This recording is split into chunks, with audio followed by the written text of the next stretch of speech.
चलिए, आज एक खोई हुई दुनिया की कहानी सुनते हैं जो पृथ्वी की सबसे पुरानी सभ्यताओं में से एक है और जिसके रहस्य आज भी जमीन के नीचे दफन हैं। तो ये कहानी शुरू होती है एक ब्रिटिश भगोड़े से जिसने, कह सकते हैं, गलती से इस पूरी सभ्यता को दोबारा खोज निकाला। तो बात है जेम्स लुइस की। ब्रिटिश ईस्ट इंडिया कंपनी से तंग आके वो भाग निकला था और अपने घूमने के जुनून को पूरा करने निकल पड़ा।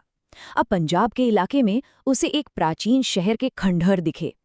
उसने अपने नोट्स और स्केच में इन खंडहरों के बारे में लिखना शुरू तो किया, पर उसे जरा भी अंदाजा नहीं था कि उसने असल में खोज निकाला था प्राचीन हड़प्पा शहर।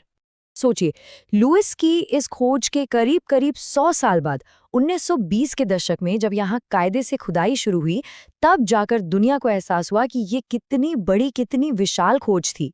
ये कोई छोटा मोटा शहर नहीं था, ये तो एक पूरी की पूरी सभ्यता थी जिसमें मोहनजोदाड़ो जैसे बड़े सुनियोजित शहर बसे हुए थे। और जरा सोचिए, ये सभ्यता आखिर कितनी पुरानी है। जो पुरातात्विक सबूत मिले हैं वो बताते हैं कि ये 8000 साल पुरानी भी हो सकती है। मतलब ये प्राचीन मिस्र और मेसोपोटामिया की सभ्यताओं के साथ की थी, या हो सकता है उनसे भी पुरानी। तो चलिए अब जरा अंदर झांकते हैं, देखते हैं कि पुरातत्वविदों ने हड़प्पा के लोगों के रोजमर्रा के जीवन और उनके इन शानदार, अविश्वसनीय शहरों के बारे में क्या-क्या पता लगाया है। अरे, इन शहरों की प्लानिंग तो कमाल की थी, बिल्कुल किसी आधुनिक शहर जैसी। इनकी जो शहरी योजना थी वो बहुत ही एडवांस्ड थी। सड़कें एकदम सीधी, एक ग्रिड पैटर्न में बनी हुई थीं जो उत्तर दक्षिण और पूर्व पश्चिम दिशाओं में जाती थीं।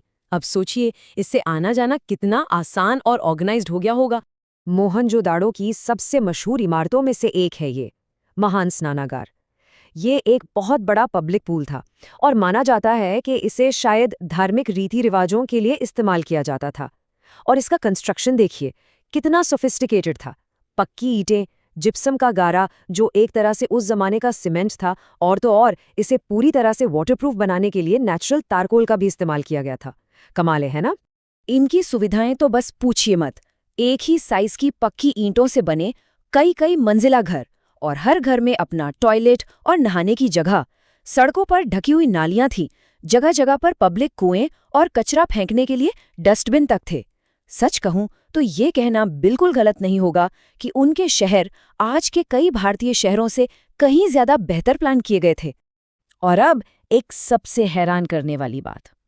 मिस्र और मेसोपोटामिया की तरह यहाँ राजाओं, पुजारियों या फिर किसी बड़े युद्ध का कोई सबूत ही नहीं मिला है।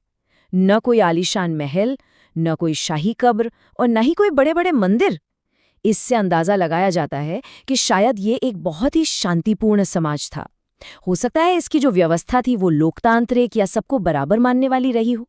तो चलिए अब आते हैं पहली बड़ी पहेली पर, इनकी लिखी हुई भाषा, इनकी लिपि, जो आज तक हमारे लिए एक रहस्य बनी हुई है। अब तक इस लिपि वाली 4000 से भी ज्यादा चीजें मिल चुकी हैं।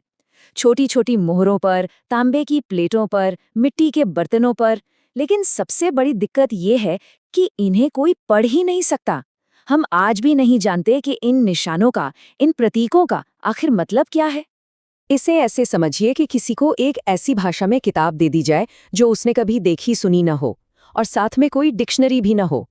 इतिहासकारों के सामने आज यही चुनौती है।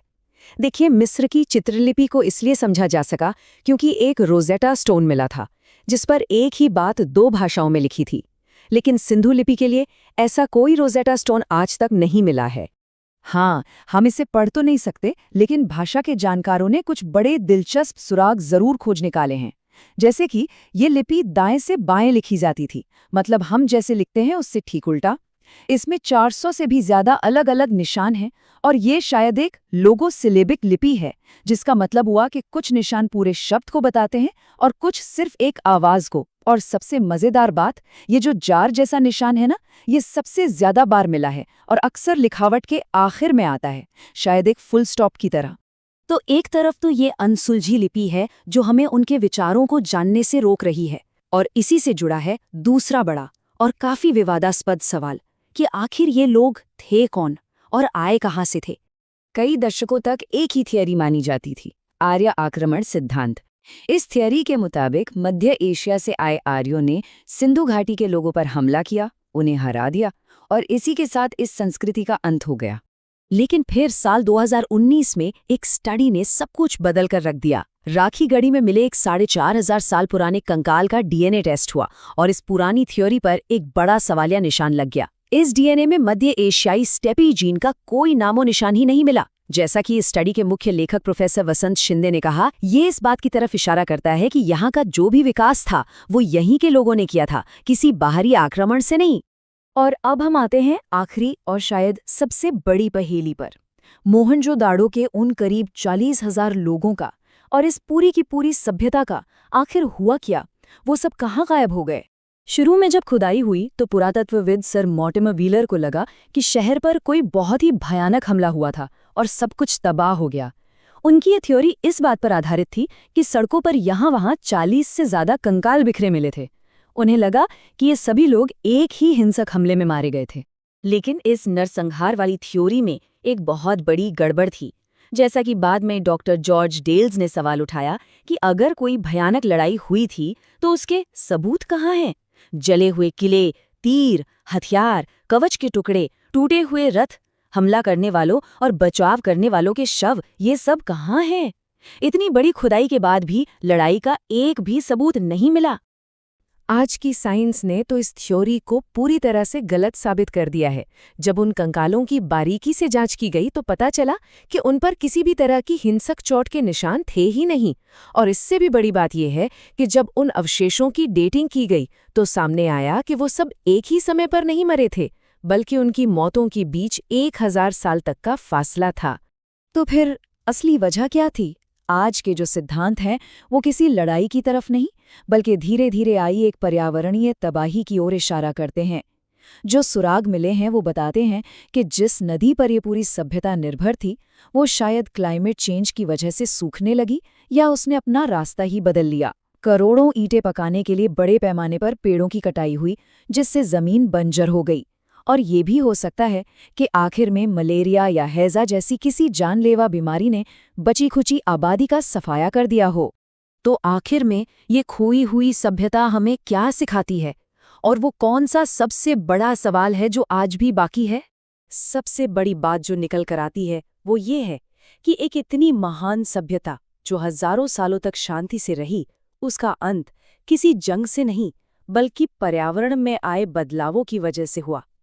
ये इंसान और पर्यावरण के बीच के रिश्ते पर एक बहुत ही दमदार और ज़रूरी ऐतिहासिक सबक है। और यहीं आकर हम उस आखिरी सवाल पर रुक जाते हैं। 100 साल की खोज के बाद भी सिंधु घाटी के लोग आज भी खामोश हैं। सोचिए, अगर हम किसी दिन उनकी इस लिपि को पढ़ने में कामयाब हो गए तो कौन से राज खुलेंगे? उनके ज्ञान, उनकी कहानियों और उनके अनगिनत रहस्यों के बारे में हम क्या कुछ जान पाएंगे?